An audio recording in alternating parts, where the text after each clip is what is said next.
Assalamualaikum warahmatullahi wabarakatuh. Alhamdulillahi wa kafa, wassalatu wassalamu ala nabiyil mustafa wa ala alihi wa sahbihi an sidqi wal wafa wa ba'd.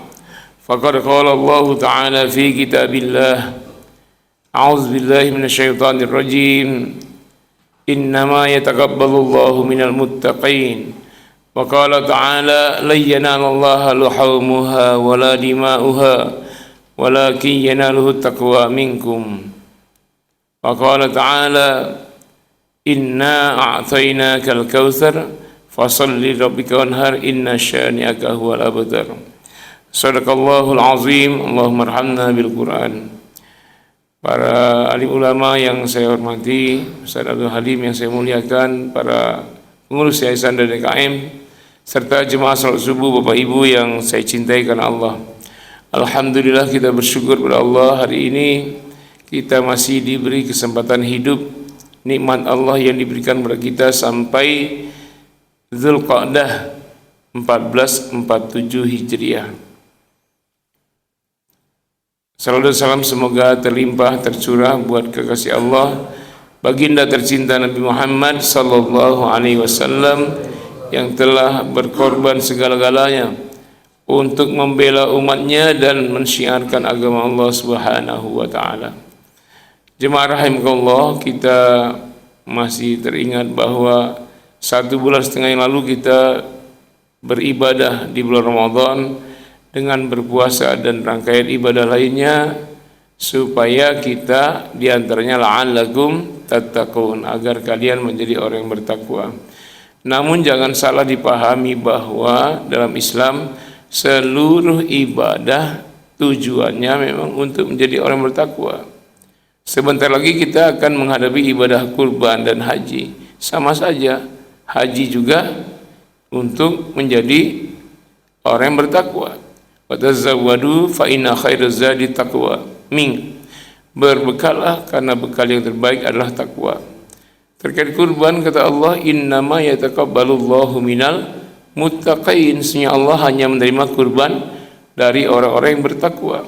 La yanalallaha luhumuha wala dima'uha walakin yanaluhu taqwa minkum. Daging dan darah kurban tidak akan pernah sampai kepada Allah, tapi yang sampai kepada Allah adalah ketakwaan dari kalian. Kenapa takwa? Bahkan takwa ini menjadi salah satu rukun, ya, rukun dalam khutbah Jumat, seruan takwa.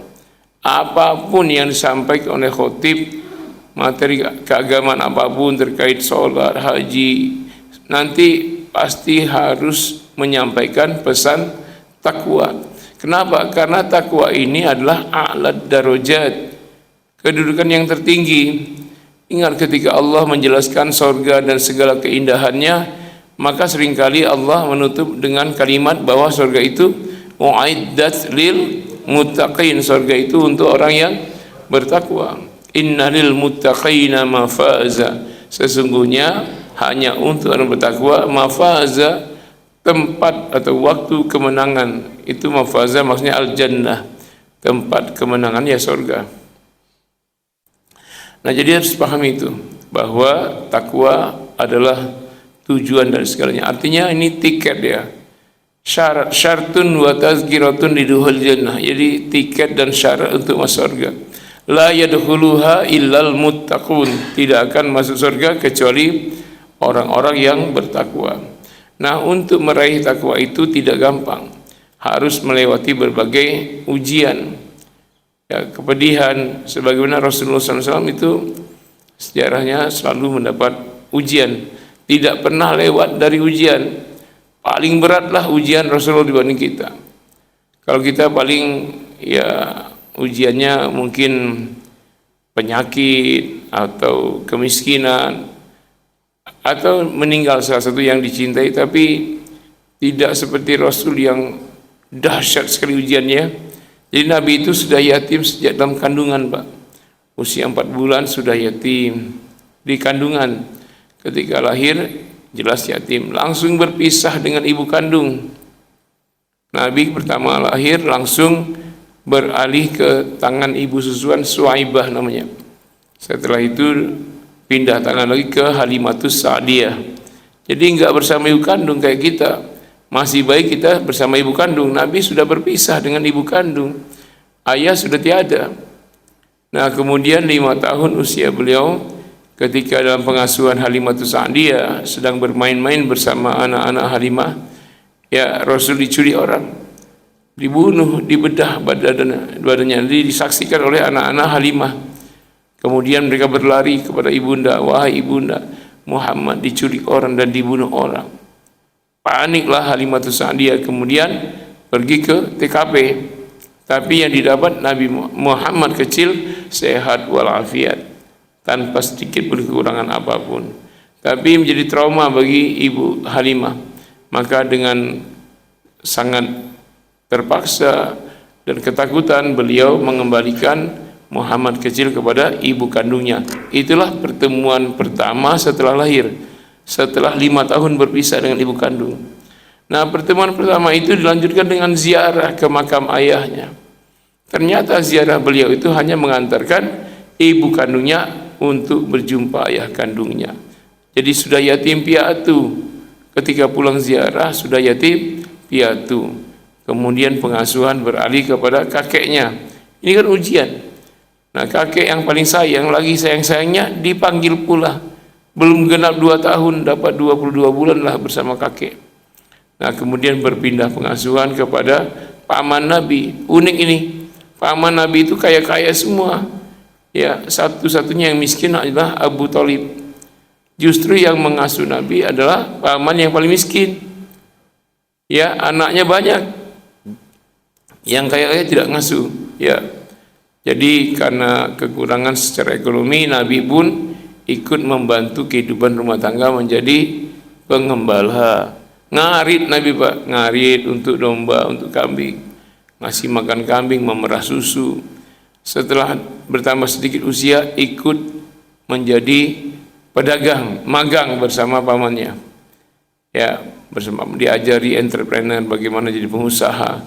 Usia 8 sampai 12 tahun, 13 tahun menjadi pedagang mandiri. Sudah berani tuh, udah mandiri Pak. Pedagang Nabi itu bukan buka warung depan rumah, bukan, tapi perjalanan dagang dari Yaman sampai Syam. Berapa negara sekarang tuh? Sekitar 13 negara.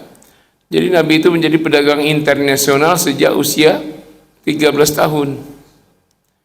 Ya, kita usia 13 itu masih main kelereng ya. Nah, Nabi sudah jadi orang Padang, pandai dagang. Ya, jadi dan luar biasanya sampai usia Nabi dagang aktif itu sekitar 27 tahun. Berapa tuh? 13 tambah 27 berapa? Sampai usia 40 ditunjuk jadi Rasul ya. Luar biasanya dagang Nabi tidak pernah rugi. Selalu untung. Ini yang bikin bosnya itu heran. Bosnya namanya Khadijatul Kubro. Jadi Khadijah itu bosnya itu. Tempat pabrik semua dagang barang-barang dagangan ya. Jadi diutuslah budaknya untuk ngapain kok Muhammad ini beda dengan yang lain. Yang lain tuh kadang untung kadang rugi. Muhammad ini berpuluh tahun untung terus dagang Pak. Coba 40 kurang 13 berapa? 27 ya. 27 tahun jadi pedagang tidak pernah rugi. Coba sekaya apa itu? Hah? Ada yang pedagang sini? Coba yang pedagang, kalau nggak usah lama-lama, 10 tahun aja antum berdagang nggak pernah rugi. Konglomerat nggak itu? Nah, Nabi itu konglomerat. Ini yang bikin heran Ibunda Khadijah. Akhirnya beliau nyuruh intelnya budak dia, namanya Maisarah. Ingat ya, Maisarah itu nama laki-laki ya. Itu laki-laki, tiba-tiba sampai ke Pamulang jadi perempuan. Itu di zaman Nabi, Maisarah itu laki-laki. Jadi ngikuti Nabi dagang dari Yaman ke Syam, Syam ke Yaman, bolak-balik. Kenapa Nabi ini bisnisnya begitu luar biasa? Ternyata hasil investigasi intelnya yang bernama Maisarah itu lapor bos, Muhammad tidak pernah rugi karena dia dinanti-nanti oleh semua manusia. Tidak ada yang memanggilnya Muhammad. Di mana-mana orang memanggilnya si Al-Amin. Nah, Al-Amin gelar yang sangat jujur, yang sangat luar biasa, mempesona, sopan. Nah, itu rahasianya. Jadi apa saja kata Muhammad itu tidak akan merugikan pembeli. Apa saja yang Muhammad bilang soal dagangan itu pasti menggembirakan pembeli. Nah, jadi bahkan orang bisnis jual beli menjadi tempat untuk melepaskan semua masalah. Jadi kalau ada masalah, pembeli itu ketemu dengan Rasul sebagai pedagang, itu hilang masalahnya. Entah dengan tutur katanya, dengan sikapnya. Oh begitu. Lama-lama dipelajari, Khadijah pun jatuh hati. Jadi yang mulai jatuh hati itu Khadijah, bukan Nabi ya. Memang Khadijah itu sudah dilamar banyak pangeran, banyak raja-raja, tapi semua lamar ditolak sama dia karena beliau memang selain kaya raya, cantik jelita pula. Nah yang ini beliau yang minta Nabi. Ini kita menyanggah sebuah omongan ustadz yang mengatakan bahwa kalau mau jadi sukses itu ya lamar janda kaya biar sukses di dunia, sukses dakwah. Itu seperti Nabi Muhammad ngelamar Khadijah tadi. Salah kaprah. Nabi Muhammad itu tidak duluan, yang duluan Khadijah. Mulailah dia utus utusannya untuk merayu Abu Thalib. Dan ketika Nabi Muhammad melamar itu bukan tangan kosong, 100 ekor onta. Berapa itu onta? Onta itu ada ibilun, ada budunun, badanah, ada ibilun, ada jamalun. Yang paling indah itu jamalun, yang punuknya 2 itu tinggi-tinggi. Nah dengan itu Nabi melamar. Berapa 1 ekor tuh kalau yang paling bagus onta itu? 70 juta ada kali ya. Kali 100 berapa? 7 miliar. Jadi mas kawin Nabi itu 7 miliar. Bukan sepasang sendal jepit, mungkin kita iya. Jadi salah itu, ada ustaz yang bilang Nabi dalam keadaan miskin nikahin janda kaya. Nabi sudah kaya raya, sudah seimbang modalnya. Akhirnya merger bisnisnya, orangnya juga merger. Nah itu dapat usia 25 ya, dapat nikah selama lebih kurang 17 tahun lah dengan Khadijah itu. Lagi 18 tahun lah sekitar itu ya. Dan usia 40 beliau dakwah. Coba lihat ujian Rasul ketika sedang dakwah, diperintahkan dakwah terang-terangan, penentangan orang kafir Quraisy begitu rupa sampai beliau diancam, disiksa, bahkan dijebak ya, banyak sekali perangkap-perangkap dari orang-orang kafir Quraisy, bahkan orang dekat sendiri, pamannya Abu Lahab dan tokoh-tokoh Umayyah bin Khalaf, Khalid bin Al-Walid bin Al-Mughirah, Aswad bin Abdul Muttalib, Abu Jahal, itu semuanya mencelakai. Jadi tidak ada yang mendengar dakwah Nabi, bahkan Nabi dituduh gila. Karena tidak pernah ada orang yang menyampaikan seperti ini, tiba-tiba Muhammad menyampaikan sesuatu yang baru, tidak pernah terpikirkan, menyerukan kalimat tauhid, Tuhan yang tidak kelihatan. Mereka biasa menyembah Tuhan yang terlihat dan banyak. Nah, dikatain gila. Bahkan Nabi kalau keluar rumah dakwah diikutin anak kecil, Pak, 10 sampai 15 orang, teriak-teriak gitu. Oh, orang gila, oh, orang gila. Dari keluar rumah sampai petang pulang ke rumah. Coba antum kalau keluar rumah, dari keluar rumah pagi-pagi dakwah, diteriakin gila sama 10 orang anak, Pak, ngikutin dari belakang. Sampai sore hari, gimana? Sabar nggak? Dan itu berhari-hari, sabar nggak? Diapain tuh anak-anak? Nah, tapi Nabi tahu ini anak-anak. Bahkan yang beriman itu banyak dari kalangan duafa ya, budak-budak. Tidak luput dari siksaan bahkan pembunuhan. Ya, kondisinya begitu berat. Ketika yang masuk Islam dari kalangan budak, ya memang ada yang terpandang. Pertama istri beliau sendiri, Abu Bakar As-Siddiq, kemudian sepupunya Ali bin Abi Thalib, budak Zaid bin Harithah, itu yang masih selamat lah, mujur ya. Yang celaka banyak, yang dicelakai oleh Umayyah, misalnya satu keluarga Amr bin Yasir, ya ibundanya Amr yaitu Sumayyah itu disiksa, Pak, diseret-seret, dicambuk-cambuk supaya dia kembali menyembah berhala, kembali tidak beriman kepada Allah. Kata Umayyah, sebut aja Lata, kamu saya bebaskan. Cuman ngomong satu aja, Pak, dibebaskan. Tapi karena jiwanya sudah beriman, akidahnya kokoh, beliau mengatakan Allahu Ahad, ahadun ahad, ya, tidak bergeming dia walaupun dicambuk. Perempuan sampai akhirnya maaf disiksa lebih pedih lagi, ditusuk, ya, sampai tembus badannya. Syahidah pertama itu perempuan. Ingat ya, yang beriman pertama perempuan, yang mati syahid pertama perempuan. Jangan sok-sok lagi-lagi ya.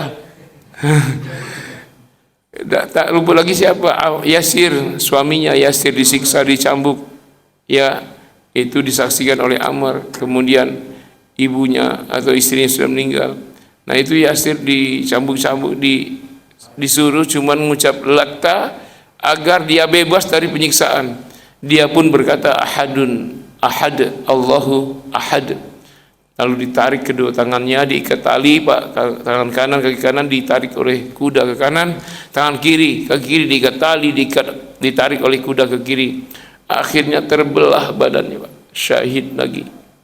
Pamannya Utsman bin Affan beriman, digulung dengan pelepah kurma yang kering, diikat, kemudian digantung di cabang pohon, kemudian dari bawah dibakar dengan kayu bakar. Jadi posisi tergantung dengan pelepah kurma kering, dibakar dari bawah sampai mati. Itu pamannya Utsman bin Affan. Ya, Bilal pun sudah mau dihantam, disiksa, dicambuk, dihimpit batu, mau dihabisi juga. Tapi Abu Bakar Siddiq dengan segala yang dimiliki, beliau membebaskan Bilal dengan membayar. Dan itu banyak sekali, ada yang sahabat mati digergaji karena mempertahankan iman, tauhid. Yaitu ujian yang dialami Nabi. Nabi melihat, bahkan sebagian termasuk paman Utsman dibakar, Nabi melihat. Tapi apa daya, Pak, ingin membela tapi belum punya kekuatan sama sekali.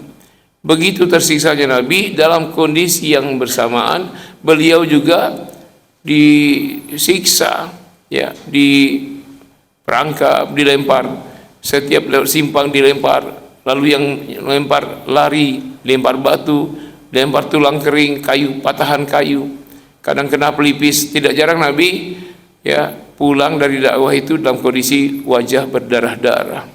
Kemudian dirawat oleh Ibunda Khadijah, kemudian pagi-pagi dalam kondisi luka belum sembuh, berdakwah lagi sambil diteriakin begitu, Pak. Nah, kondisi begitu, desakan penolakan luar biasa dari bahkan paman-pamannya, bahkan seluruh tokoh-tokoh Arab. Beliau, ya, mencoba peruntungan. Kalau di Mekah tidak diterima, ya mungkin ada peluang secercah harapan.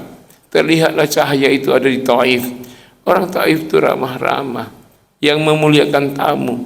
Tapi sudah diprovokasi lebih dahulu oleh orang jahiliyah bahwa Muhammad akan menganeksasi, ya, menyerang dalam waktu 3 minggu akan ditaklukkan. Nah, itu katanya, ya. Tapi ternyata Muhammad tidak bawa senjata, beliau datang untuk mencerahkan Taif. Tapi terlanjur orang Taif diprovokasi, akhirnya Nabi tidak disambut, malah disambit dengan kotoran, dilempar batu, dilempar dengan tulang onta, dilempar dengan kayu-kayu tajam. Dan Nabi dikejar-kejar, Pak. Semua sahabat kembali ke Mekah, Nabi lari ke arah yang berlawanan.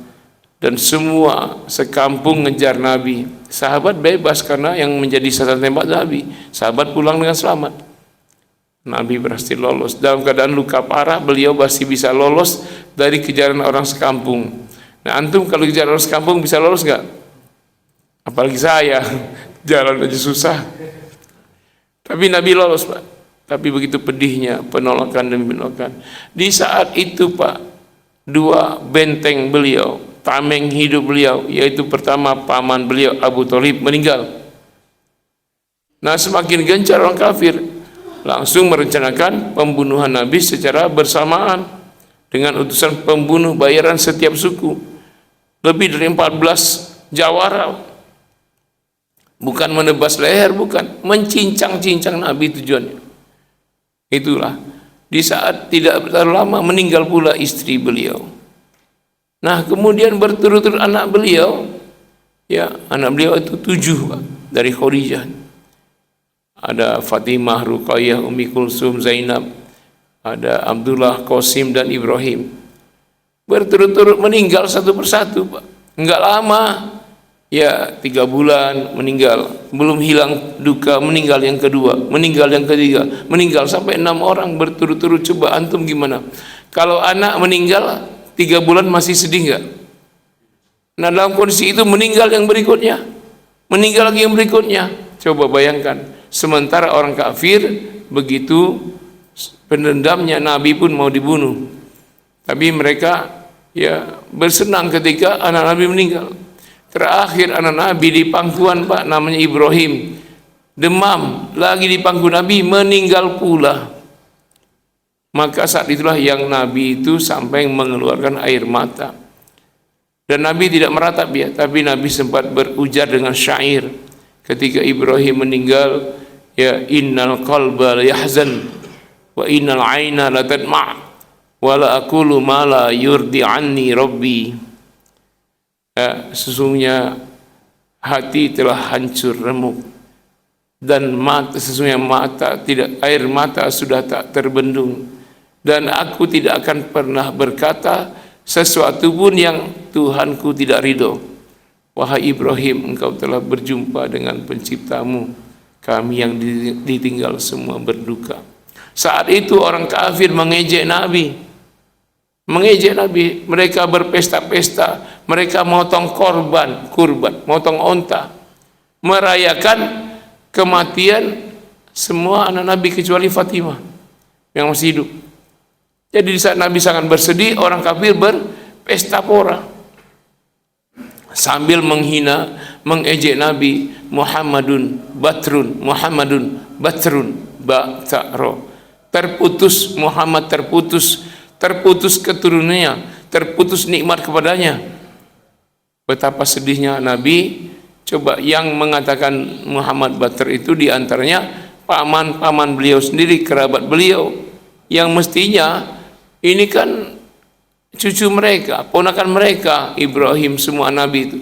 Mereka pun harusnya sebagai keluarga ikut berduka kan. Tapi mereka berpesta pora, Pak, potong sembelihan, pesta-pesta, mabuk-mabuk, minum keras sambil mengatakan Muhammad terputus keturunannya, Muhammad tidak ada lagi keturunan, Muhammad telah terputus nikmat. Karena itu Allah turunkan ayat surat yang menghibur Nabi, mengingatkan, A'udzubillahi minasyaitonirrajim, inna a'tainakal kautsar. Ya Muhammad, sesungguhnya kami telah memberimu al-kautsar. Ya, supaya Nabi ingat, supaya kita ketika diuji seberat apapun, terhibur. Itu caranya apa? Zikir, ingat nikmat yang paling banyak dari Allah. Ketika kita ditimpa duka, harus supaya hilang duka itu mengingat lawannya, yaitu nikmat Allah. Ya, jangan kita tidak bisa move on dengan ujian. Nah, Nabi begitu sampai coba berturut-turut meninggal ayah, ibu, kakek, paman, istri, anak terus sampai coba betapa besarnya ujian Rasul. Ya, itu diantaranya hikmahnya untuk menghilangkan sedikit saja rasa ketergantungan kepada manusia, dan memang harus tergantung penuh kepada Allah, Allahus Samad. Nah, itu kita harus begitu, sepenuhnya bergantung kepada Allah, jangan menggantungkan nasib pada manusia. Nah, itu Nabi begitu murni tauhidnya. Ya, beliau walaupun sedih, beliau biasa. Bahkan ada sahabat yang tanya ketika air mata tumpah, ya Rasulullah, apa ini? Kok engkau menangis? Kata Rasul, ya saya juga manusia. Nah, jadi di dalam Islam Nabi kita manusia paling mulia. Beliau bukan Tuhan, tapi beliau manusia paling mulia, tetap bisa nangis. Kalau agama lain, nabinya diangkat Tuhan. Ya, Nabi Muhammad walaupun sangat mulia, tetap manusia. Ya Muhammad, sesungguhnya kami memberimu nikmat Al-Kautsar yang terbanyak. Jadi Al-Kautsar itu adalah telaga di surga. Jadi telaga di padang mahsyar. Jadi telaga itu mata airnya di surga mengalir terus sampai menjadi danau di padang mahsyar. Padang mahsyar. Kenapa disebut padang, Pak? Jangan-jangan yang boleh ngomong orang Padang kali ya? Yaumal mahsyar, di yaumil mahsyar. Jadi nanti kita sudah dihancurkan dunia dengan tiupan sangkakala pertama kiamat, dibangkitkan dengan tiupan sangkakala kedua. Nah, pertama kali berbangkit itu namanya yaumil ba'si, hari berbangkit, masa berbangkit yang seharinya sama dengan 50.000 tahun dalam kondisi matahari 1 mil jaraknya sangat dekat, sehingga manusia bercucuran keringat, kepanasan, tidak dapat minum setetes pun. Bayangkan. Itu entah berapa hari, entah berapa tahun dia yaumil ba'si, di hari berbangkit itu. Sampai orang ditenggelamkan oleh keringatnya sampai lutut, sampai mata kaki, ada sampai paha, sampai dada. Ada yang ditenggelamkan oleh keringatnya, ada yang kepalanya di bawah, kaki di atas, dengan tangan dia berjalan, bahkan ada yang wajahnya disungkurkan di bawah, kaki di atas, jadi jalan dengan hidung. Gimana tuh, Pak? Yang seharinya 50.000 tahun sangat panas dan tidak ada air. Nah, setelah itu periode kedua namanya Yaumal Mahsyar. Yaumal Hasyar, di sebuah padang yang luas, panas terik, masih seharinya 50.000 tahun tidak ada minum setetes pun kecuali itu, telaga Al-Kautsar. Man syariba minhu lam yatma' minhu ba'dahu abada. Siapa yang sudah minum seteguk saja dari telaga Al-Kautsar tidak akan haus selama-lamanya. Umat Nabi akan mendapatkan Al-Kautsar. Tapi yang diakui, karena Rasul pernah bersabda, laisa min ummati, tidak termasuk umatku yang begini yang begini. Jadi umat Nabi yang dapat, termasuk umat Nabi-Nabi sebelumnya mendapat juga, yang soleh-soleh, yang taat-taat. Tapi kalau yang kafirin, musyrikin, ya yang sekarang membantai Amerikiyin, Yahudiyin, Israeliyin, itu nggak dapat. Ya, yang dapat yang muwahhidin, yang bertauhid, yang beriman itu. Nah, itu diperebutkan manusia seluruhnya. Sekarang aja 8 miliar. Ditambah dengan manusia sebelumnya berapa lagi miliar. Semuanya memperebutkan bisa minum di telaga Al-Kautsar. Makna yang kedua, Al-Kautsar nikmat yang terbanyak. Tadi pertama Al-Kautsar maknanya telaga Al-Kautsar. Yang kedua, Al-Kautsar nikmat yang terbanyak. Nabi Muhammad walaupun diuji dengan berbagai tantangan tadi ya, ditinggal wafat oleh yang dicintai, keluarga dekat, mulai berturut-turut sampai semua anaknya, tersisalah Fatimah, diuji lagi dengan ejekan orang kafir. Muhammad telah terputus keturunannya, Nabi Muhammad telah terputus nikmatnya. Itu Abu Jahal, Abu Lahab, Al-Walid, Umayyah, dan semua tokoh kafir menghina Nabi. Ya, sebenarnya nikmat Nabi itu sangat besar, yaitu nikmat di antaranya wa rafa'na laka dzikrak, nama Nabi diangkat. Bukankah setiap orang bersyahadat menyebut nama Nabi, dan tidak sembarangan digandengkan dengan menyebut Allah, syahadah kepada Allah, syahadah kepada Muhammadur Rasulullah. Ketika azan nama Nabi disebut, asyhadu an la ilaha illallah, asyhadu anna Muhammadar Rasul. Qomat disebut, ketika tahiyat disebut, ketika salawat dalam tahiyat disebut, salawat sehari-hari disebut, dan ditinggikan nama Nabi. Ya, dan nikmat terbesarnya Nabi tidak terputus. Kalau orang kafir mengatakan Nabi terputus, tidak. Zuriyah Nabi tidak terputus walaupun lewat jalur Fatimah. Dalam Islam, dari orang tua perempuan tetap dianggap zuriyah keturunan. Seperti Isa laki-laki, beliau anak Maryam, disebut Isa bin Maryam. Jadi zuriyah Nabi itu paling banyak di dunia. Malah yang terputus keturunan Abu Jahal, Abu Lahab, yang menghina Nabi, yang berpesta-pesta saat meninggal anak Nabi itu. Mereka berpesta, mereka nggak ada keturunan tuh.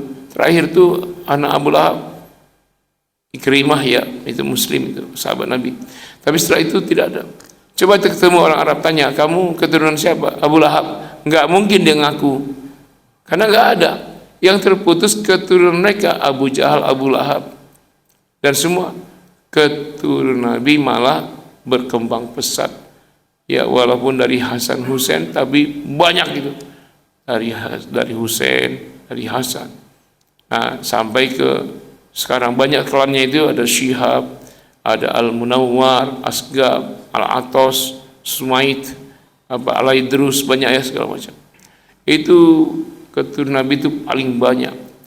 Jadi mereka mengatakan keturunan Nabi terputus, yang terputus keturunan mereka. Itu Al-Kautsar, nikmat terbesar.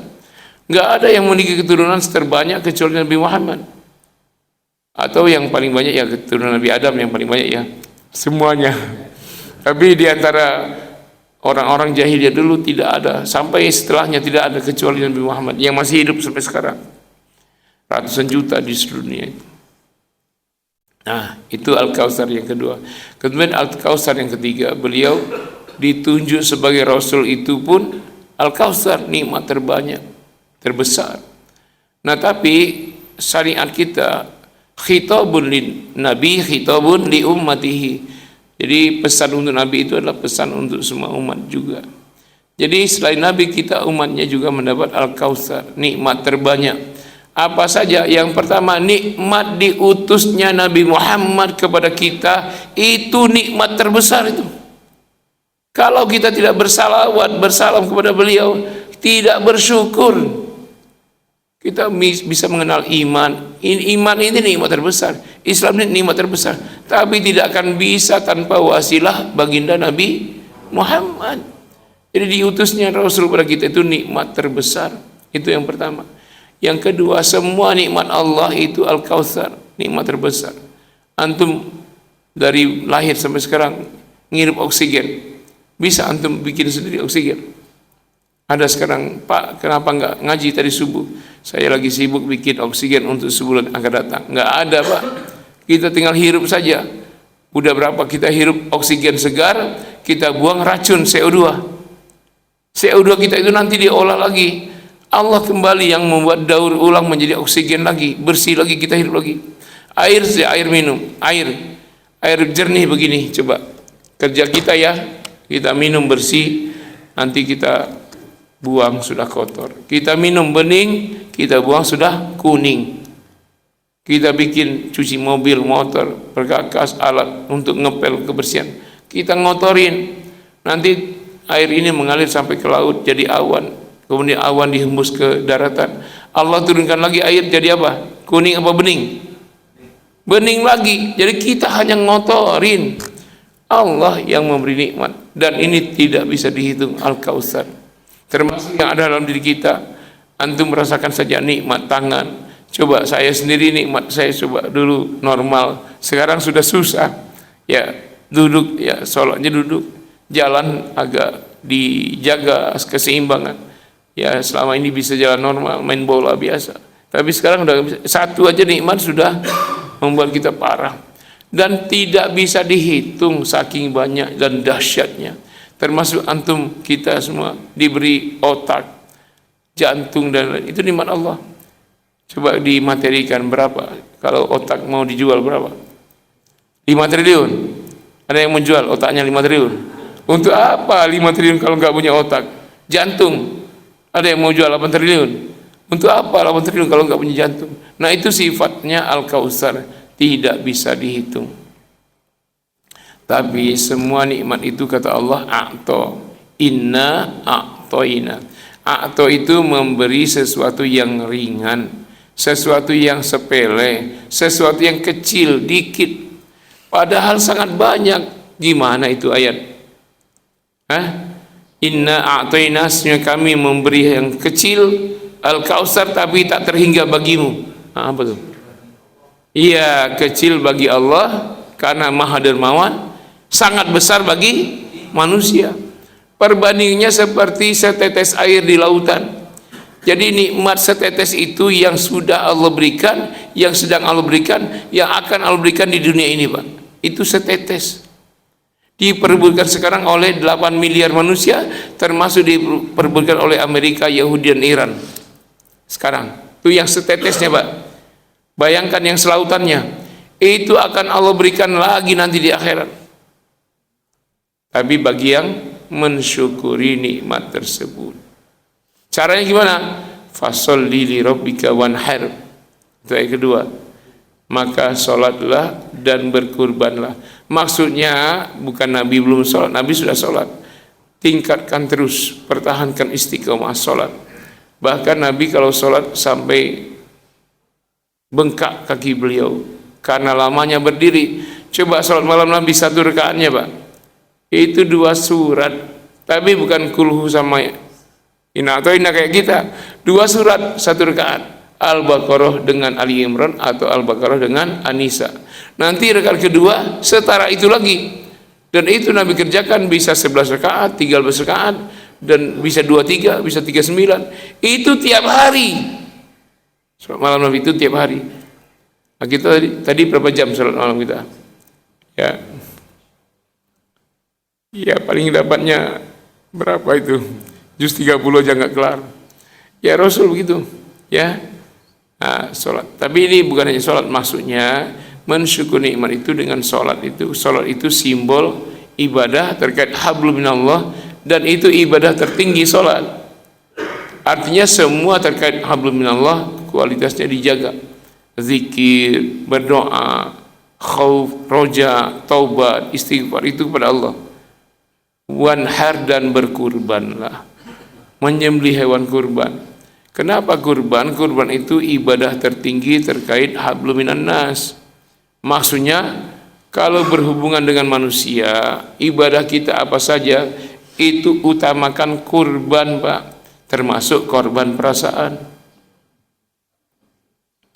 Termasuk kita menjaga ukhuwah. Beda dikit, kita yakin kunut yang benar, imam kita enggak kunut, ya udah korbankan. Dalam hal khilafiyah itu tidak ada hak dan batil, korbankan perasaan kita. Dalam hal sunnah, jangankan khilafiyah, sunnah aja itu tidak boleh membuat kita rusak hablum minan nas. Kita jemaah tiap Senin Kamis kita puasa sunnah. Ini ustadz kita Senin Kamis nggak puasa, jangan membuat kita mencela dia. Karena apa? Karena itu perkara yang Allah sendiri menetapkannya sunnah, bukan wajib. Jangan sampai kita rusak hablum minan nasnya, mempersoalkan permasalahan khilafiyah, permasalahan sunnah dan mubah. Kadang-kadang keributan kita itu gara-gara perkara itu Pak, sampai bermazhab-mazhab, sampai bergolongan, beraliran. Bahkan saudara kita habisi sekarang, kita sibuk bicara Sunni apa Syiah ya, Sunni apa Syiah ya, dukung apa enggak, dukung apa enggak. Loh, jangankan Syiah, kafir saja kalau di depan rumah kita ketabrak mobil, bantu Pak. Tolong, ini antara Iran dengan Amerika ribut debat. Saya lihat di medsos, di YouTube, Iran diserang Amerika dan Israel. Bagaimana sikap kita, menolak atau mendukung? Ribut 2 ustadz itu Pak, durasi 3 jam. 3 jam untuk memperdebatkan mendukung atau menolak Iran. Antum debat 3 jam itu nggak ada pengaruhnya dengan Iran, nggak menolong juga, nggak merusak juga. Kita ribut saja menggibah Iran 3 jam di depan jemaah, rame lagi. Jemaahnya senang pula, rame itu Pak debatnya itu. Masya Allah. Jelas yang dibomnya anak-anak lagi sekolah putri.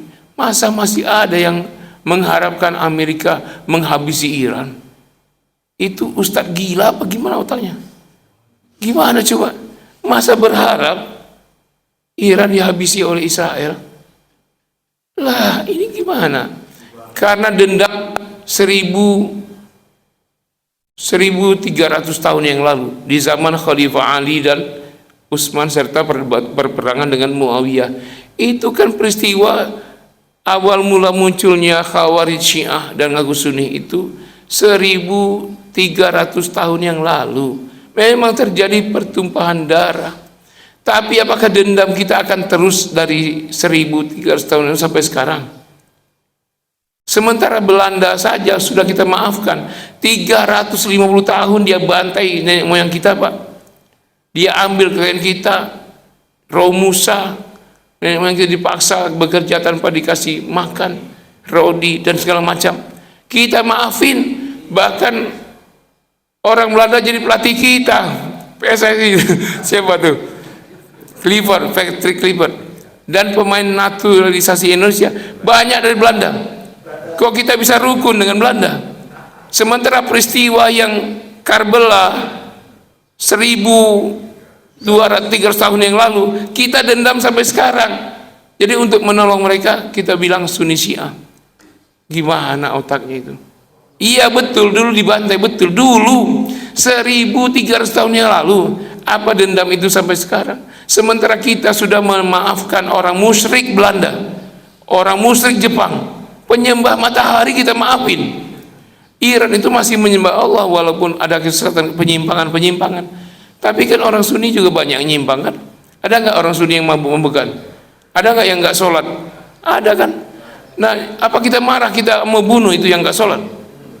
Enggak. Jangan sampai perbedaan ormas kita ribut.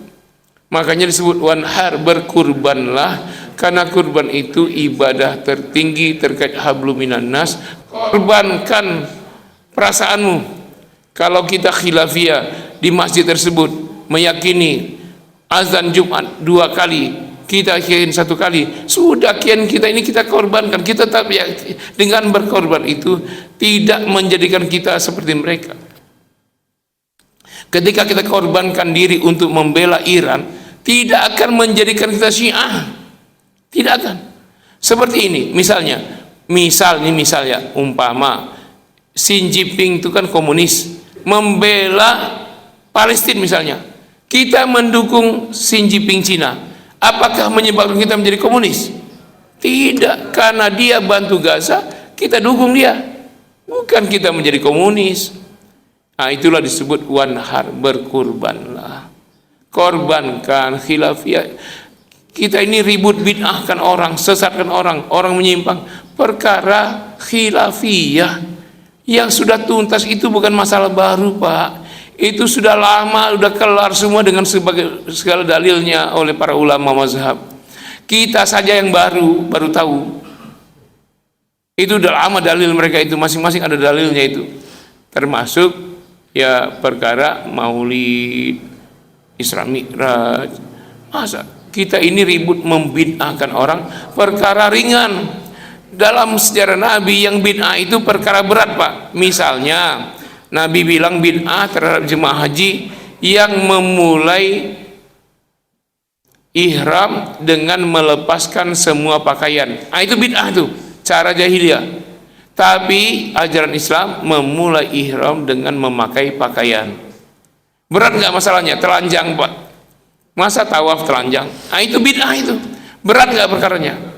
Bukan masalah orang kunut tidak kunut, bid'ah itu. Nah, Nabi sebut bid'ah itu ketika wukuf Nabi syaratkan di Arafah, mereka wukufnya di Mina, karena Mina bagian dari Mekah. Kalau Arafah di luar Mekah.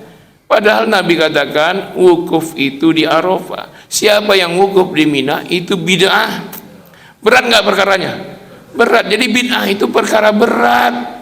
Kalau perkara sepele bukan bid'ah. Masa orang ngucap Sayyidina Muhammad bid'ah? Gimana itu? Ada yang Bismillahirrahmanirrahim ketika imam, ada yang Bismillah. Masa bid'ah? Semua ada dalilnya. Maka kita kalau sudah belajar dalil kita ini sudah, yang lain apa? Beda. Korbankan hal khilafiyah, kita korbankan, wanhar, berkurban. Yang kedua, kurban dalam kaitannya dengan ibadah kurban. Memang setelah ayat itu turun, Nabi yang sudah ditimpa ujian dengan ditinggal wafat banyak keluarga, beliau berkurban. Sekali kurban dalam bentuk penyembelih hewan ternak dengan 100 ekor onta. Beliau sembelih dengan tangannya sendiri, beli sendiri dengan uang sendiri, disembelih 63 ekor dengan tangan sendiri, 37 ekor disuruh Ali. Akibatnya inna syani'aka huwal abtar. Sesungguhnya yang mencelamu itu, yang membencimu, yang hasad kepadamu ya Muhammad, mereka itulah yang terputus keturunannya. Benar saja, Pak. Setelah ayat itu Nabi keturunannya setelah Fatimah, ya walaupun dari perempuan, sangat banyak sampai sekarang ini. Ya. Tapi kalau Abu Lahab pencela itu, Abu Jahal, Abu Lahab, Umayyah, ya, Aswad bin Abdul Muthalib, itu semuanya, itu semua sudah habis keturunannya. Jadi kalau antum ingin mendapat nikmat Allah yang terbanyak, salat ditingkatkan, ibadah hablum minallah disempurnakan, wanhar ibadah terkait dengan kurban, dan korbankan perasaan untuk orang lain, bantu orang, maka Anda akan mendapat nikmat terbesar. Atau solusi kalau antum sudah nikah, belum punya anak, ada yang 10 tahun misalnya, 5 tahun, ya salat dan kurbanlah, ini solusi. Karena begitu cara mensyukuri nikmat supaya nikmat bertambah. La in syakartum la azidannakum, kalau kamu bersyukur akan aku tambah. Karena bedanya orang beriman dengan orang yang tidak beriman adalah kedermawanan. Kata Allah, inna sa'yakum lasyatta, cara kamu mencari rezeki bermacam-macam. Fa amma man a'ta wattaqa, siapa yang dermawan dilandasi takwa, wa saddaqa bil husna, dan membenarkan, meyakini dengan yang terbaik. Husna itu dalam tafsir ada 3 maknanya. Husna itu kalimat la ilaha illallah, atau al jannah, surga, atau jazaa'am minallah. Jadi wasaddaqa bil husna, dan memiliki keyakinan dengan husna, dengan kalimah la ilaha illallah, atau meyakini masuk surga, atau meyakini balasan terbaik dari Allah. Jadi nanti matinya mengucapkan la ilaha illallah maksudnya.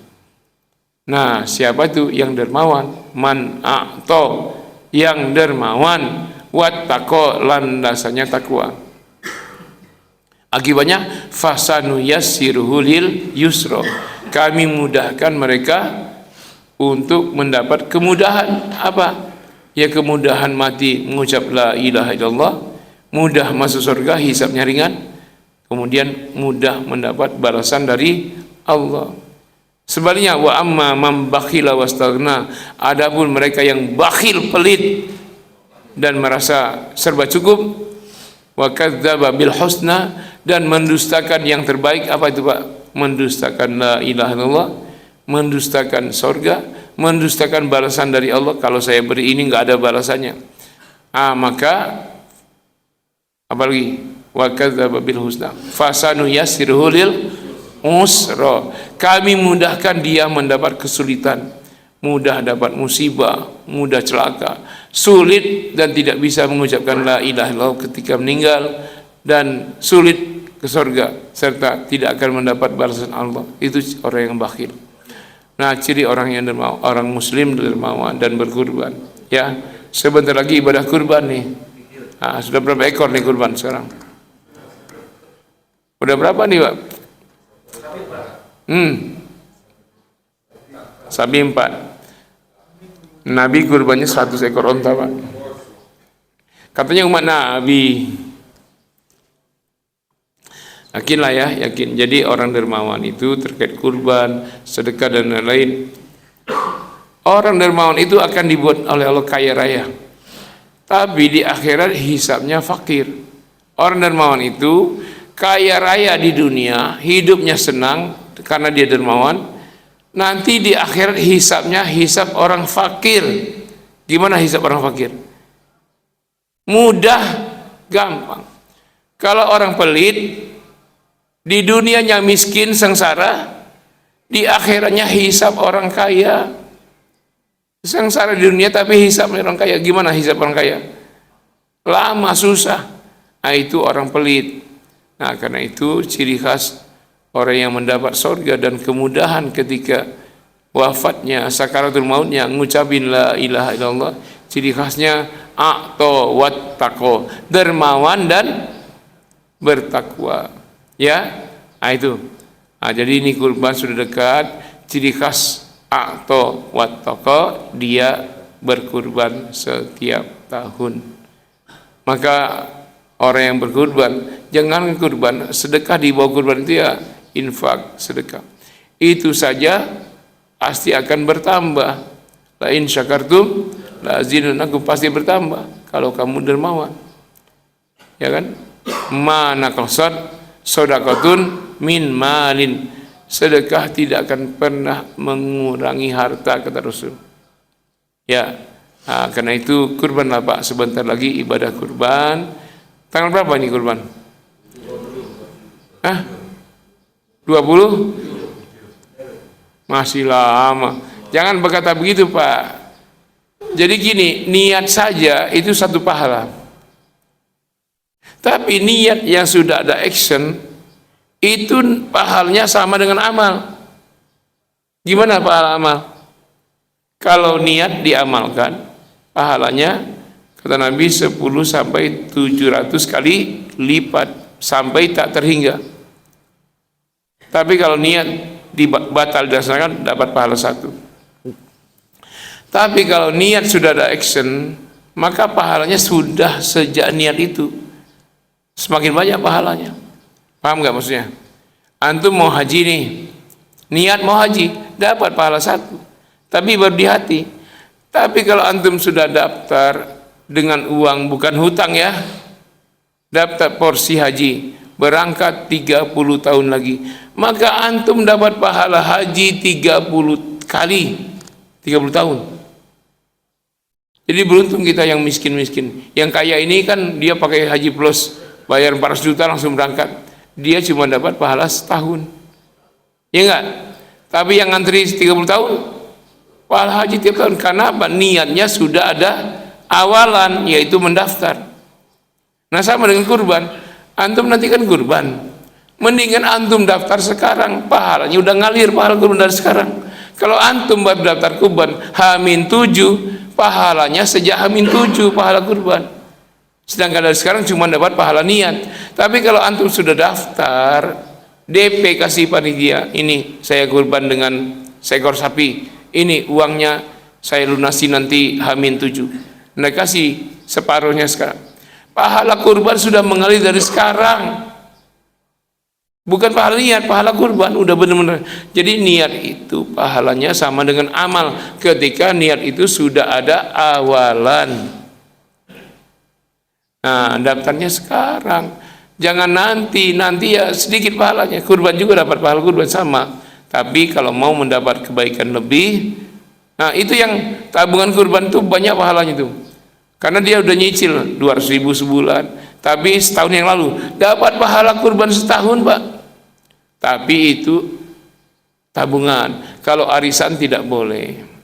Arisan kurban tidak boleh. Ngumpul 10 orang, satu orang 300.000, sekali dapat 300. Dia dapat pertama, dia bayar 3 juta kan untuk kurban. Tapi dia sebenarnya ngutang kepada yang lain. Nah, dengan kurban dengan hutang tidak boleh. Ya, beda ya arisan kurban dengan tabungan kurban ya.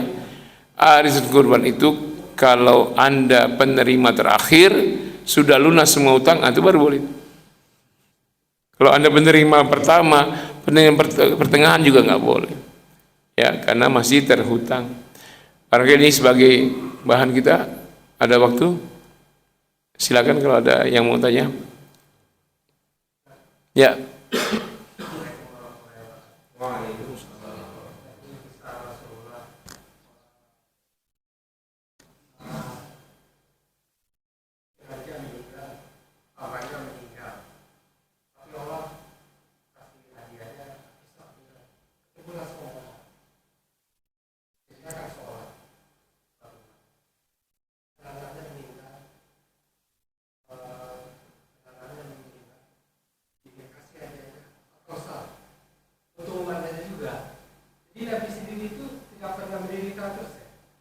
Tidak pernah. Kalau Nabi tidak menderita, tapi kalau hal yang sama ditimpakan kepada kita, itu penderitaan Pak. Kalau Nabi menghadapi semua itu sangat sabar. Tapi kalau kita coba, antum punya anak 7, berturut-turut meninggal 6, gimana? Antum merasa tidak menderita? Anak antum 7 nih, Per 3 bulan meninggal satu, 2 bulan meninggal satu, 3 bulan meninggal satu, 6 bulan meninggal satu. Menderita enggak? Menderita lah. Itu bukan 6 kali ya, 8 kali ya, mulai dari pamannya, berturut-turut istrinya, berturut-turut 6 anaknya. 8 kali dalam waktu tidak sampai, ya lebih kurang setahun dari meninggalnya paman sampai 8 orang anggota keluarga meninggal tuh. Apa tidak menderita, Pak? Setahun 8 kerabat kandung yang saudara, paman saudara, istri yang tercinta sangat menderita kan. Ada orang yang istrinya meninggal 2 tahun lalu sampai sekarang masih menderita, ada juga itu 2 tahun padahal. Ya tentu saja ukuran Nabi, bagi Nabi ini kecintaan Allah. Bagi kita mungkin kita menderita ya.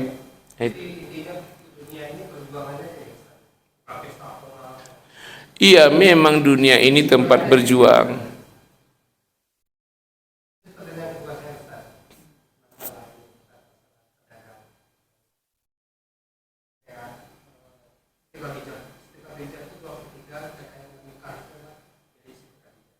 Apa? 2/3?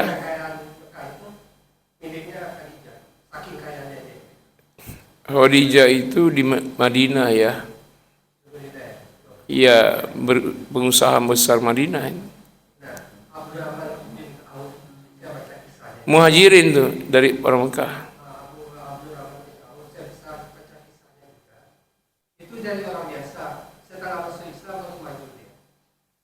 Enggak Pak, sebelum hijrah juga kaya raya, kekayaan pedagang biasa, cuman karena Nabi perintahkan hijrah, hanya bawa bekal untuk sampai Madinah saja. Tidak mungkin hijrah memikul emas batangan, rumah mewah, enggak mungkin. Jadi cuman bawa baju di badan, jadi miskin, memang kaya jadi miskin. Ya.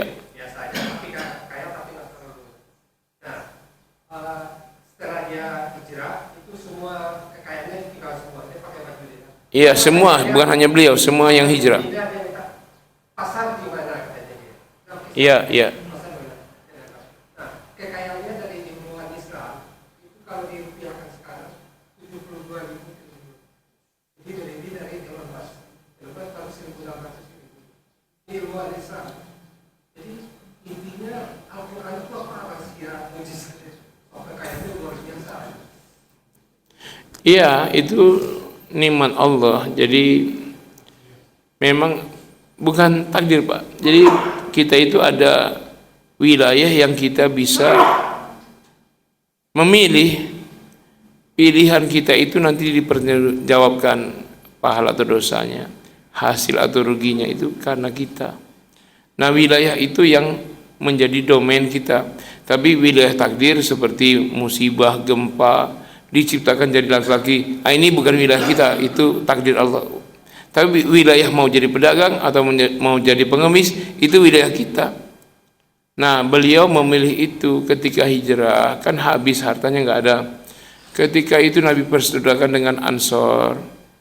Nah Ansor ini baik-baik, saking bersaudaranya yang kaya-kaya itu, rumah saya ada 2, 1 untuk kamu, 1 untuk saya. Istri saya ada 4, kamu pilih 2, nanti saya ceraikan untuk kamu nikahin. Ladang saya bagi setengah untuk kamu, peternakan saya. Semua sahabat Muhajirin dapat bagian dari sahabat Ansor. Tapi yang bagian Abdurrahman bin Auf, beliau berkata, tidak, itu rezeki kamu. Sekarang tunjukkan saya ke mana pasar, di sana saya akan berusaha. Nah itu Pak. Iya, awalnya jadi semacam jadi kuli, tapi lama-lama kan modal, akhirnya cepat, cerdas dalam berdagang. Ini sangat memungkinkan karena sistem dagangnya pakai sistem Islam, bukan sistem Yahudi. Dan Nabi melarang semua sahabat belanja di pasar Yahudi, sehingga uang itu berputar sama kaum muslimin. Nah kalau antum belanja di mana? Di Alfa Januari. Sementara depan antum ada warung Pak Haji. Antum tinggal melangkah aja, depan antum warung Pak Haji. Kenapa antum ke Alfa Februari sampai sejauh itu pakai motor lagi?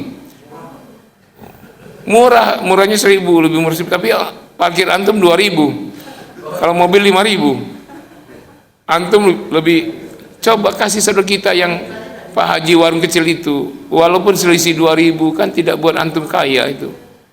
Sedekah aja dengan saudara kita. Apalagi warung Pak Haji yang jual beras, pintunya masih papan-papan nomor 1, 2 itu kan. Masih ada nggak tuh? Hampir punah itu ya. Gara-gara itu tuh Pak, punahnya gara-gara retail itu masuk ke gang-gang itu. Itu membunuh pasar kita. Masalahnya umat ini nggak ngaji, dia memilih tempat yang mana AC-nya dingin, kasirnya cantik-cantik, pelayanannya ramah. Dia pilih itu. Padahal antum kalau mau pelayanannya ramah, cantik-cantik, cukuplah istri antum. Jangan mengharap orang pasar. Asa orang pasar, orang di retail lebih cantik daripada istri sendiri. Kita mau beli barang apa mau lihat orang? Nah, caranya begitu Pak. Tapi ini sudah sedih kita. Saya udah kampanye ini sejak 212 dulu.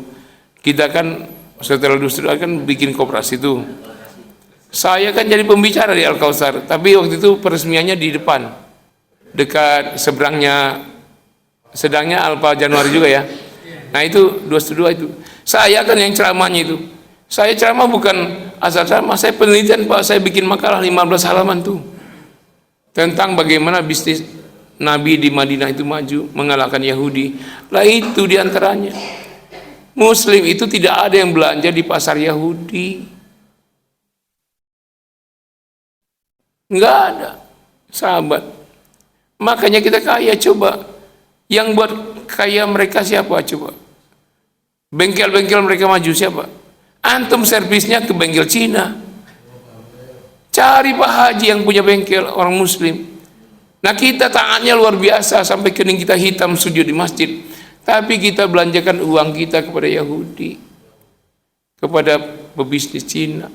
Sementara saudara kita Muslim di seberangnya cuma ngelihat, wah motornya di bengkel seberang, ini bengkel saya sepi. Kan dia hanya melihat. Coba di mana kesadaran kita itu? Kadang-kadang kita ahlul masjid nih, ahlul masjid punya mobil, ganti spare part, bahkan muji-muji lagi. Pak baru beli mobil, iya baru beli mobil. Nah kalau bengkelnya situ Pak, itu Cina itu, ori semua itu, pelayan bagus, sekali di servis bagus. Tapi kalau di seberang itu punya Pak Haji, tapi kadang bajakan itu Honda realnya. Nah kita udah seuzon duluan. Bagaimana pengusaha Muslim mau maju? Jadi Nabi memang punya strategi dagang dari pengalaman ya. Coba pengalaman bolak-balik Yaman Sam berpuluh tahun kan tahu strateginya. Jadi ikuti cara Nabi. Hilangkan sistem Yahudi. Nah Yahudi itu kenapa sekarang bisa ngebom terus di Gaza? Karena bisnisnya maju. Dia beli bom itu dari uang kita. Amunisi nambah lagi Pak selama genjatan senjata ini, dan mereka saling tolong menolong walaupun pura-pura saling kutuk mengutuk. Jerman, Prancis itu kan seolah ribut dengan Amerika ya, Spanyol, tapi tetap ngirim bom-bom ke Israel. Bom nanti ini kena ban nanti kalau ngomong Israel lah. Kalau ngomong nama itu kena ban, nggak jadi Pak YouTube-nya di ya diedit ya, diedit. Jadi yang benar Israel. Nah itu ya. Jadi kalau mau maju kita umat Islam, maju secara ekonomi kita mandiri. Raih itu untuk kita. Tapi ini kampanye saya dari 2012. Tetap saja ya Yahudi. Coba bank, tahu bank? Misalnya ada bank capek antri. Nah, bank capek antri itu. Siapa itu yang capek antri sana? Muslim semua. Kadang-kadang ustadz semua. Capek ngantri. Bank capek antri. Nah. Itu kemana duitnya? Sistem apa? Coba antum punya uang itu emang disimpan, dipakai, yang pakai siapa? Hanya masa lu nggak tahu? Antum bisa nggak minjam ke bank capek antri sekali minjam 3 triliun? Bisa. Tapi mereka bisa. Makanya antum kalau punya mata jangan terlalu belok, agak ini dikit lah. Bisa tuh. Nah, jadi kita yang punya uang, kita simpan di sana. Uang kita dipinjam orang tanpa kita tahu. Bukan disimpan, Pak. Antum yakin ya? Taruh di bank tuh uangnya simpan. Enggak, Pak. Tak coba antum bongkar tuh bank, enggak ada uang antum situ. Udah dipakai, mereka bikin perumahan, bikin jalan tol, bikin terminal. Nanti perumahan antum lagi yang beli, antum yang modalin, antum yang beli. Antum masukkan uang ke sana kan, punya saham kan, nanti mereka bikin PT perumahan properti apa, nanti antum beli cicil, antum yang modalin, antum yang beli. Itu jalan tol, antum yang bayar itu modalin. Mereka bisa bikin jalan tol karena minjam di bank, uangnya dari uang antum. Antum lewat, sekali lewat ke Bandung berapa tuh jalan tol? 300.000 ya. Bolak-balik berapa? Antum yang modalin jalan tol, antum yang bayar. Di mana akal sehat? Dan uangnya itu, yaitu diantaranya kontribusi untuk tadi itu, untuk ngebom Gaza itu. Jadi selama ini kita ditipu. Yang di Spanyol, Kanada, apa, menentang Amerika, NATO menentang Amerika. Kita terlena kita dengan berita itu.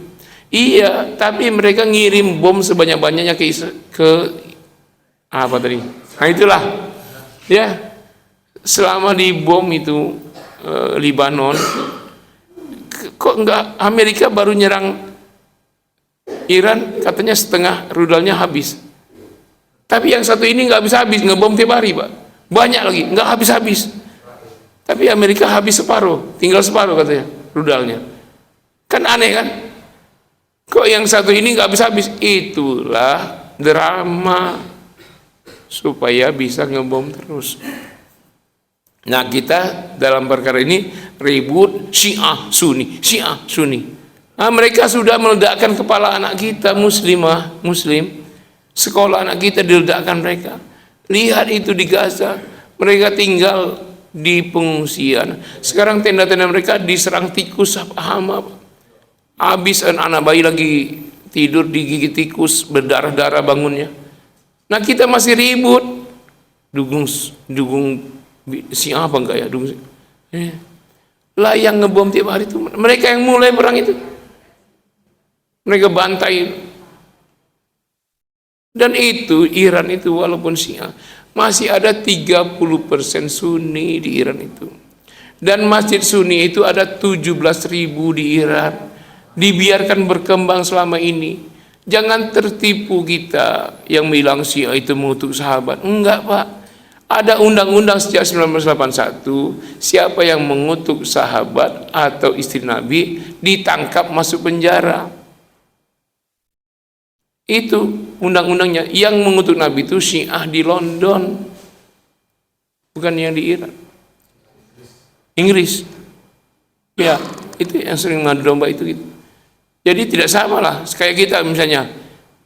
Emang di Sudan itu yang bantai 5.000 orang 3 hari itu siapa? Sunni. Yang dibantai Sunni. Apa pembelaan kita sebagai kaum Sunni yang melihat Sunni dibantai? Gak ada, diam aja kan. 5.000 orang, Pak, dan 3 hari. Nah yang ribut mereka Sunni dengan Sunni. Kerjaan, maaf, salah seorang negara Arab bekerja sama dengan Israel nguras emas di Sudan. Tambang emas sebanyak-banyaknya mereka keruk. Mereka biarkan Sunni dengan Sunni perang saudara, bantai-bantaian. Mereka ngeruk emasnya sebanyak-banyaknya. Kerjasama negara Arab, apa Uni Emirat, apa Qatar ya, dengan Israel. Uni Emirat dengan Israel. Itu kan Sunni dengan Sunni. Kenapa kita nggak ribut? 5.000 orang dibantai sehari. 3 hari, Pak, 3 hari. Tidak usah ribut masalah itu. Soal kemanusiaan aja sudah cukup. Jangankan manusia dibom. Kita dengar misalnya ada anjing aja dalam sebuah penangkaran, sekali bom mati 100 ekor anjing. Dibom, Pak. Anjing dibom. Marah nggak kita? Marahlah kita. Anjing dikurung. Anjing, Pak, dikurung. Iya haram, dimakan haram. Tapi anjing itu juga malah hidup kan? Tapi dibom, sengaja dibom, Pak. Anjing dikurung, dibom. 167 ekor meninggal. Lah ini kan manusia, anak sekolah. Kita meributkan syiahnya.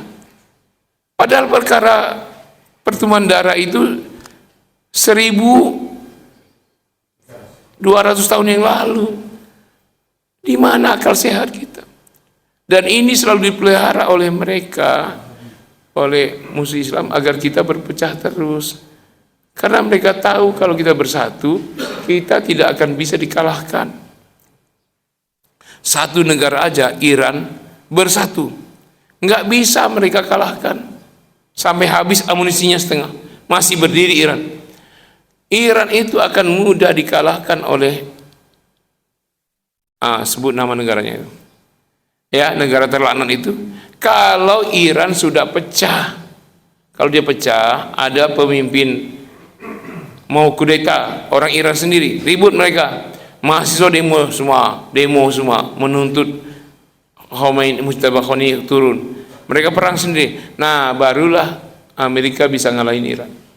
Nah, bayangkan satu negara Muslim tidak pecah, sulit dikalahkan. Bandingkan kalau negara Islam semua di dunia ini bersatu, emang ada negara kafir yang bisa ngalahin? Satu negara saja bersatu tidak bisa dikalahkan. Venezuela negara kafir, ditaklukkan oleh Amerika cuma 48 jam. 48 menit ya. Diculik tuh presiden ya, orang Indonesia ya. Coba negara kafir cuman 48 menit takluk Amerika.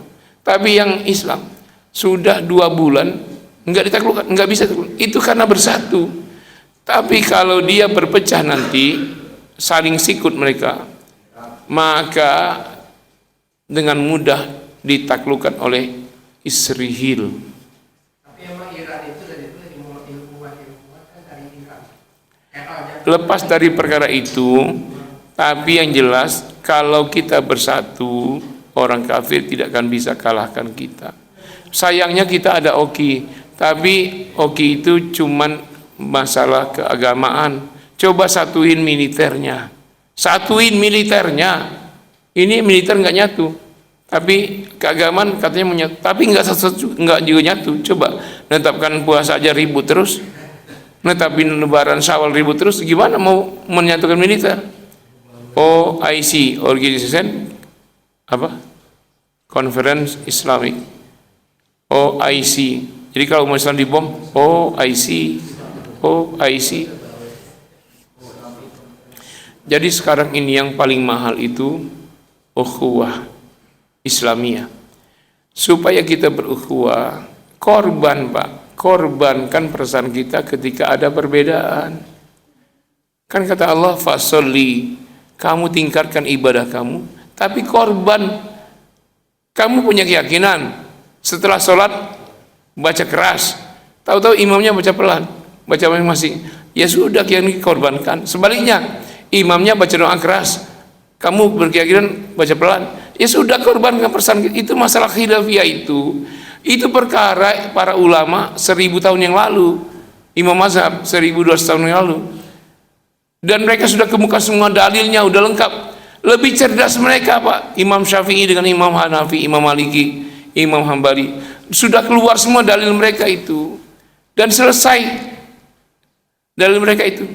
Nah, dalil mereka itu kita ulang sekarang untuk ribut. Kita itu bukan dalil baru, kita itu saja orang baru. Dalil itu dalil lama yang sudah mereka ucapkan, dan mereka sudah mengalami khilafiyah itu, dan mereka sudah saling memahami. Mereka sudah, kenapa kita nggak bisa memahami? Ribut, coba ribut. Ada maulid, ribut, bid'ah. Bagaimana membid'ahkan perkara maulid, tapi ulang tahun negara tidak dibid'ahkan? Sementara ulang tahun Rasulullah dibid'ahkan. Ulang tahun dirinya pun tidak dibid'ahkan. Masa Rasul di ulang tahun kan salah, dirinya benar. Lah, siapa dirinya? Coba bayangkan. Kata saya begini, Pak, perkara bid'ah itu perkara berat, bukan yang ringan-ringan. Misalnya ke kuburan, menjadi bid'ah kalau nyembah di kuburan itu. Nah, sekarang orang azan di kuburan dibid'ahkan, tapi di kuburan sambil duduk beli bakso makan, enggak bid'ah. Ada yang beli es krim, lagi ada penguburan kan, ada jualan kan, rame, terik kan, ada yang jual es krim, ada yang beli es krim sambil makan di kuburan, ada yang beli bakso, enggak ada yang membid'ahkan itu. Katanya gini, Ustaz, bid'ah itu dalam perkara ibadah, bukan ibadah. Yang bilang perkara itu bid'ah itu masalah ibadah ini tidak, siapa? Emang ada dalam Islam yang tidak ibadah? Ibadah semua. Wa ma khalaqtul jinna wal insa illa, semuanya ibadah, Pak. Justru yang bid'ah itu memisahkan ini ibadah, ini enggak ibadah. Itu bid'ah tuh. Iya kan? Ini ibadah, ini enggak ibadah. Ibadah itu sholat duha. Kalau cari nafkah enggak ibadah. Lah, nanti antum sholat duha aja, akhirnya anak istri kelaparan, antum enggak bid'ah. Justru lebih haram lagi.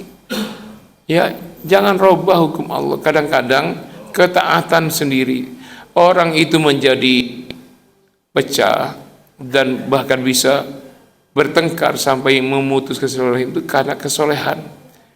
Kesolehannya bukan solehnya itu, egonya. Tadi saya bilang, misalnya antum tiap hari sholat duha, kan itu sunnah kan? Lalu ada yang tidak sholat duha. Nah, yang sholat duha ini merasa lebih tinggi dari yang tidak sholat. Allah saja, Rasul saja menetapkannya sunat. Kenapa antum berpikir seperti wajib? Artinya kata Allah, kata Nabi, tidak kamu laksanakan, tidak kamu kerjakan pun tak apa-apa. Lalu kenapa kita bermasalah kalau orang tidak kerjakan? Kayak orang tidak puasa Senin Kamis. Lah biarlah. Nabi saja membiarkannya, karena itulah dihukumi sunnah. Ya, lalu kita bilang apa? Wah, tidak sunnah. Lalu bilang, ini ustadz sunnah, ini ustadz tidak sunnah, ini ustadz bid'ah, ini ahlu bid'ah. Ahlu bid'ah gimana? Mengatakan ahlu bid'ah itu bid'ah itu. Nabi sendiri nggak pernah ngomong ahlu bid'ah. Ya nggak? Itu ngatain orang lain ahlu bid'ah itu bid'ah. Nabi sendiri nggak pernah ngomong itu. Jadi bedakan, Pak, mana perkara yang konsekuensinya berat, mana yang ringan. Yang ringan itu nggak usah kita berat-beratkan, Pak. Ya, ya.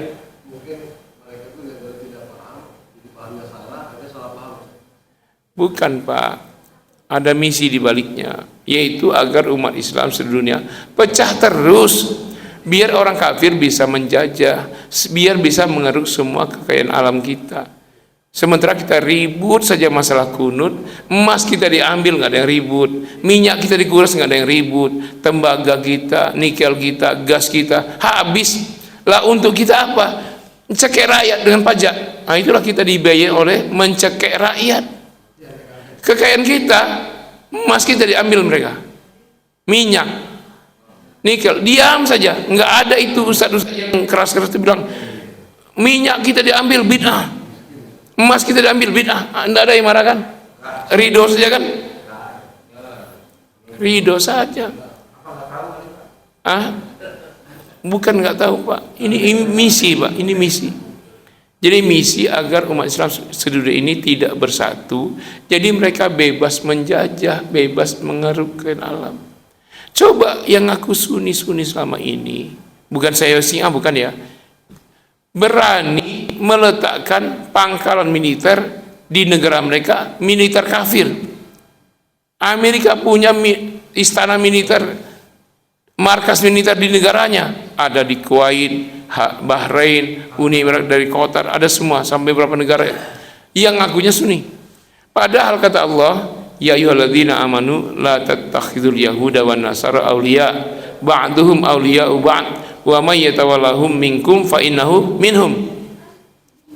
Hai orang beriman, jangan pernah sekali aja ya kamu menjadikan Yahudi atau Nasrani penolong. Sekali aja jangan. Lah kalau jadi markas militer negaranya itu bukan sekali, selamanya berarti. Apa itu bukan pelanggaran Al-Quran? Sangat melanggar itu. Yang jelas antara dalam surah At-Taubah, mukminun wal mukminat ba'duhum awliya'u ba'd. Yang tolong menolong itu mukmin dengan mukmin, bukan mukmin dengan Yahudi. Lah ini kafir. Coba Amerika itu punya pangkalan militer di negara-negara Arab yang aku sunnah. Amerika itu kafir apa mukmin? Bahkan musyrik, Pak. Kenapa dia bisa taruh markas militernya yang jelas ada bomnya di situ, ada pesawat tempurnya, ada tank bajanya, ada rudal-rudalnya? Kok rela? Lalu ada negara lain yang menentang, dihina-hina karena Syiah. Ini gimana? Sengaja dipupuk, Pak, supaya kita ini berpecah terus. Harusnya kita bersaudara. Saya katakan tadi, antum kalau mendukung siapa itu yang Korea Utara itu? Nah, Kim Jong Un itu, kalau dia bantu Gaza, antum dukung nggak dia? Apakah menyebabkan antum jadi komunis? Tidak. Lah kalau antum dukung Iran, apa membuat antum jadi Syiah? Enggak lah. Iran itu masih 30%-nya Sunni. Tapi sayangnya negara Sunni lain itu menjadikan Sunni di Iran seperti anak yatim. Coba negara Sunni Arab Saudi, bantu nggak di Indonesia? Bantu dia bikin masjid, bantu, tapi nggak pernah bantu Sunni di Iran sedikit pun. Makanya Sunni di Iran itu ngatain, kami ini seperti anak yatim, kami ini Sunni 30%, tapi dikucilkan oleh semua Sunni di negara lain. Nggak pernah ngasih bantuan. 30% Sunni, Pak, di Iran itu.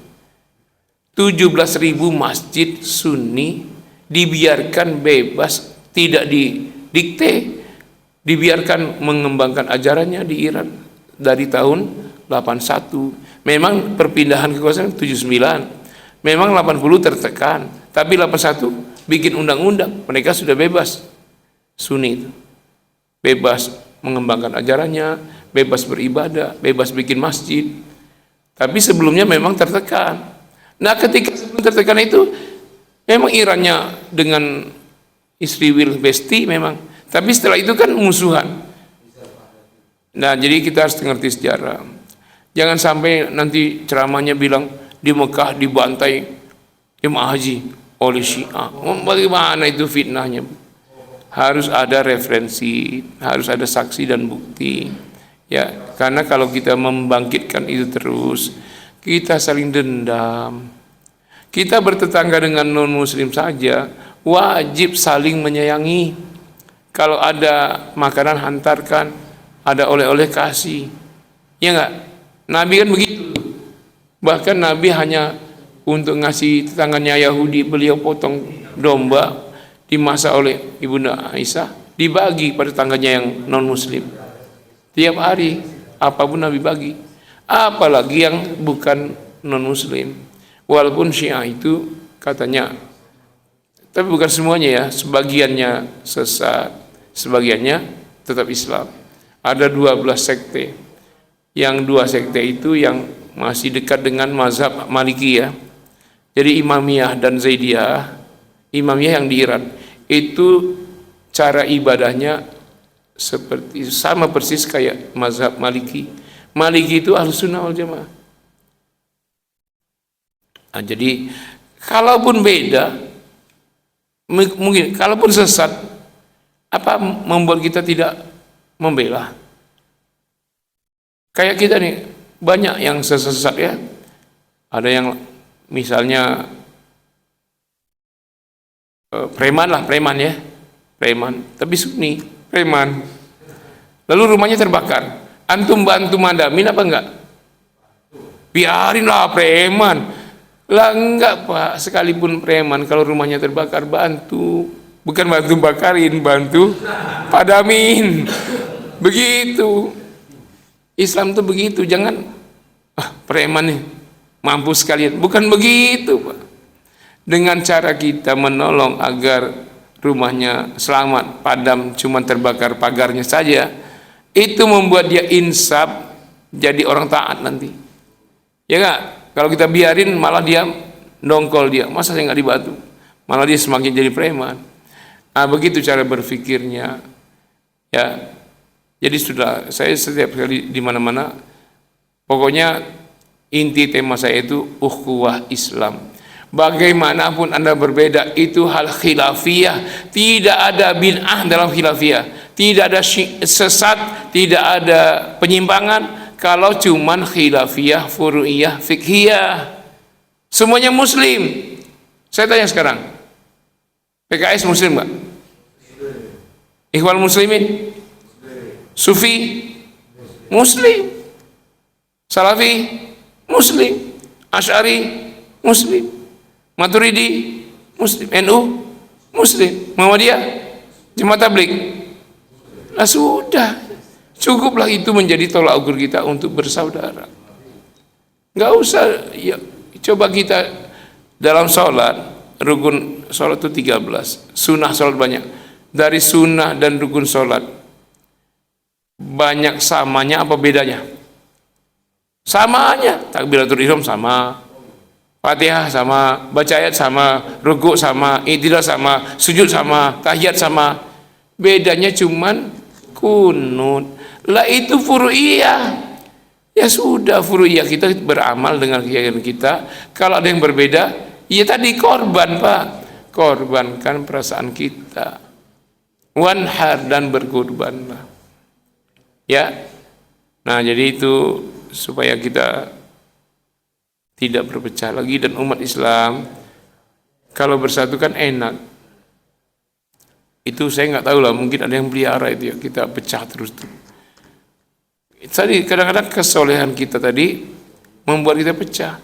Masa soleh begini? Iya soleh. Saking solehnya kita nggak pernah tinggalkan tahajud, nggak pernah tinggalkan duha, nggak pernah tinggal. Tapi ada yang tidak tahajud, tidak duha, kita menghinanya dalam hati kita. Wah, ibadah saya lebih dari dia. Bukankah dia tidak mengamalkan sunnah, tapi kita merasa lebih dari dia? Itu haram karena riya. Jadi ibadah sunnah kita ini menyebabkan kita menjadi dosa. Kita sholat sunnah terus, tiba-tiba ada orang datang ke masjid langsung sholat wajib, nggak sholat sunnah. Lalu di hati kita apa? Wah, nggak seperti saya ini, kurang taat. Nah, kalimat nggak seperti saya, kurang taat, itu riya. Ini haram. Dia tidak mengerjakan sunnah, dosa nggak dia? Nah, kita bangga dengan amal, ini riya, haram, dosa nggak kita? Dosa. Nah, kita bangga di hati itu sudah dosa, sedangkan dia tidak mengerjakan sunnah, itu tidak berdosa apa-apa. Begitu Pak. Kadang-kadang yang bikin kita berpecah, ketaatan kita. Kita tidak siap untuk soleh, kita tidak siap untuk taat. Karena itu jangan langsung drastis Pak, latihan dulu. Kalau antum sholat tahajud, jangan langsung Al-Baqarah Al-Imran. Ya pelan-pelan lah itu kan. Kulu dulu 3 rakaat dulu kalau berat, nanti 5 rakaat, nanti 7 rakaat, nanti ber-11. Jangan, ya bertahap lah. Kita jaga hati kita dulu. Kalau kita sudah istimewa, semua kita lakukan sangat istimewa, rawan. Bagus ya, bagus, saya katakan bagus. Tapi kalau kita sanggup menjaganya dari riya, karena kita taat dalam hal-hal sunnah. Sementara riya itu haram.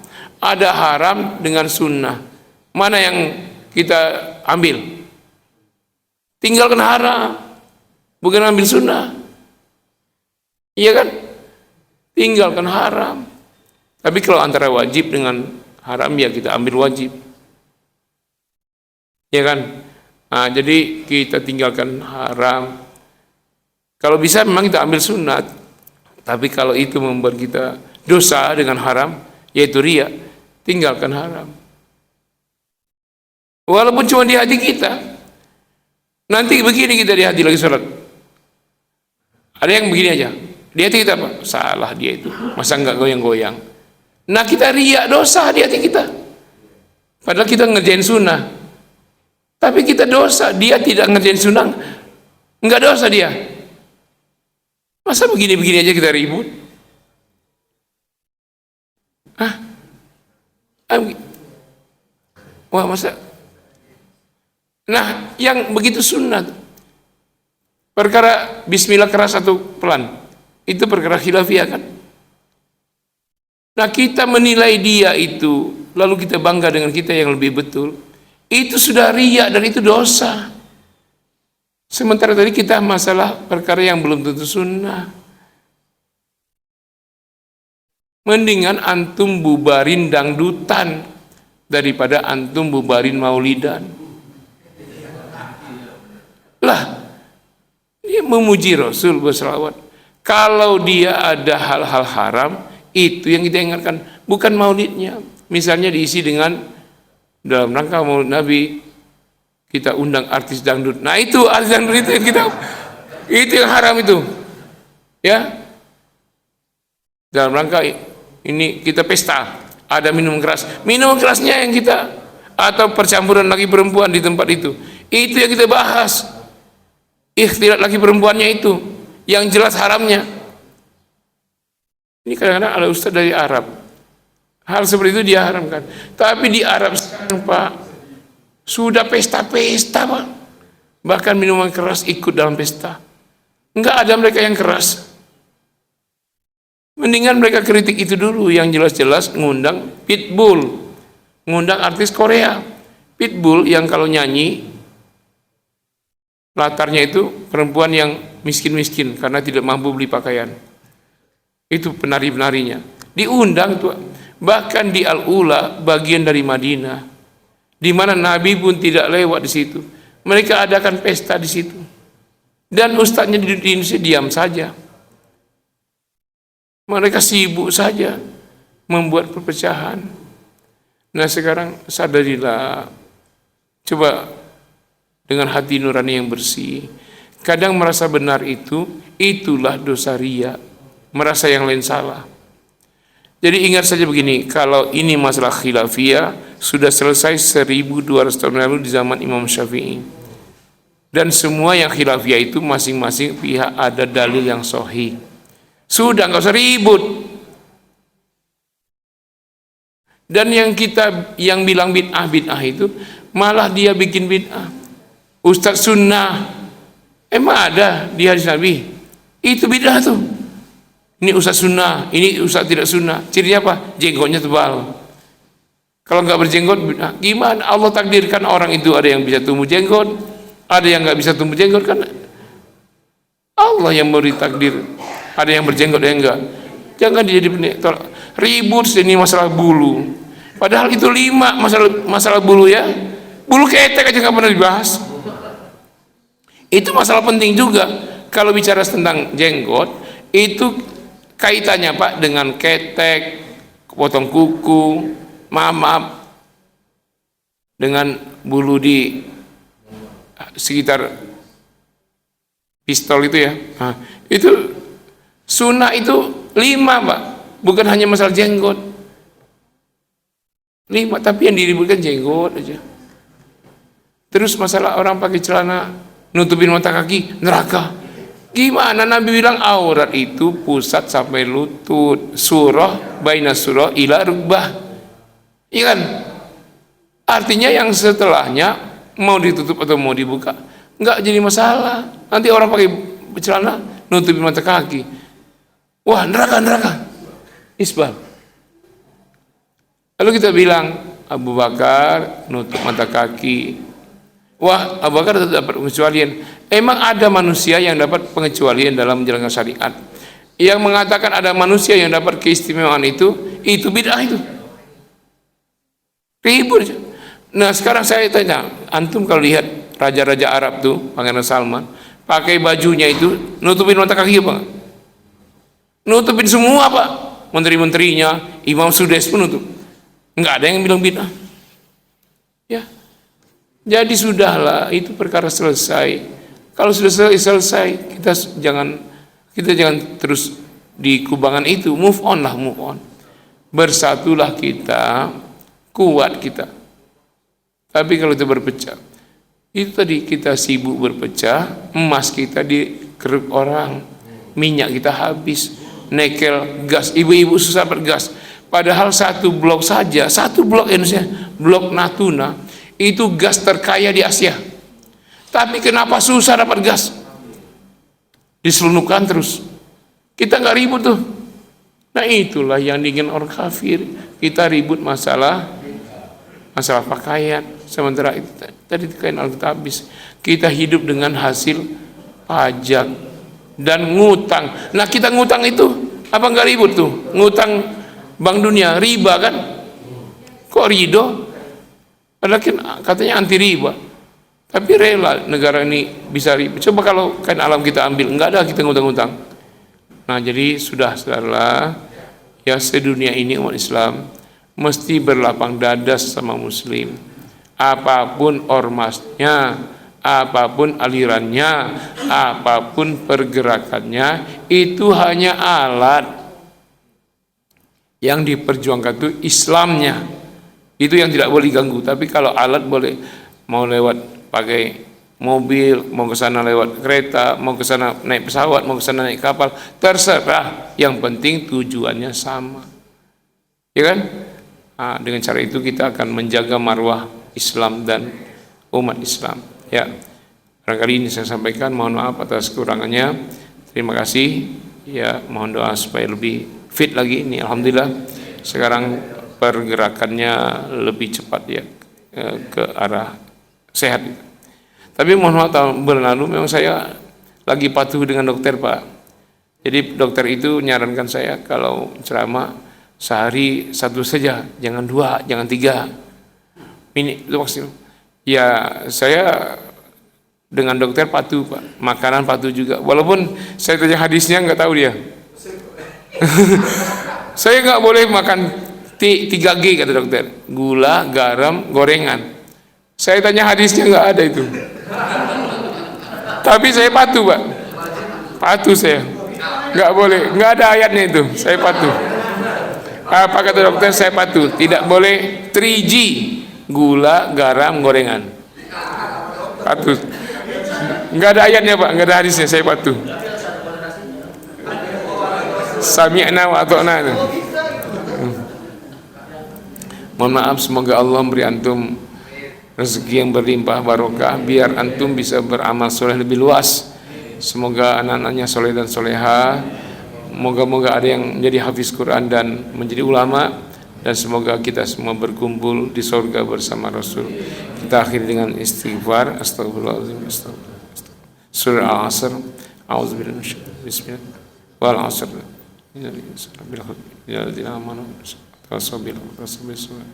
Kabar majlis. Subhanakallahumma wa bihamdika asyhadu an la ilaha illa anta astaghfiruka wa atubu ilaik. Wassalamu alaikum warahmatullahi wabarakatuh.